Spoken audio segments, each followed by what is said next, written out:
बिस्मिल्लाहिर्रहमानिर्रहीम। अस्सलाम वालेकुम दोस्तों। हैदराबाद का जब से डिप्टी कमिश्नर फवाद गफ्फार सुमरो साहब ने चार्ज संभाला हैदराबाद में, I love Pakistan, I love Sindh, I love Hyderabad, इस किस्म के हमने खूबसूरत दीदा ज़ेब बोर्ड भी देखे शाहराहों पर। उसके साथ साथ हमने देखा कि हाल ही में हैदराबाद के नियाज स्टेडियम में हैदराबाद की इंतज़ामिया और अक्सर क़यादत ने मिलकर एक ज़बरदस्त इवेंट अल्लामा इकबाल के जन्मदिन के हवाले से सालगिरह के मौके पर ये इवेंट किया और इस इवेंट को बड़ी कामयाबी से किया। उसमें हैदराबाद के तमाम स्टेक होल्डर्स ने शिरकत भी की।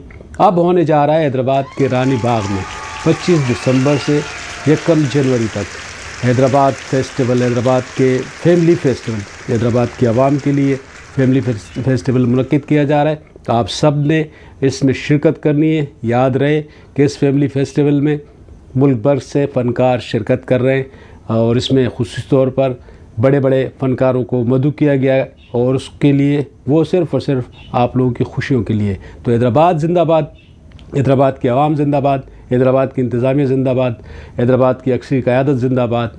आप लोगों ने फैमिली के साथ इस फेस्टिवल में शिरकत करके हैदराबाद की जो कोरोना के बायस रौनकें और बाज़ारों में, कारोबारी हलकों में और दीगर स्पोर्ट्स के मैदानों में जो मान पड़ गई थी, आपने उसकी बहाली में अपना किरदार अदा करना है। तो साथ देना है हैदराबाद की ज़िले इंतज़ामिया का और अक्सरी क़यादत का, और रानी बाग में एंजॉय करना है फैमिली फेस्टिवल।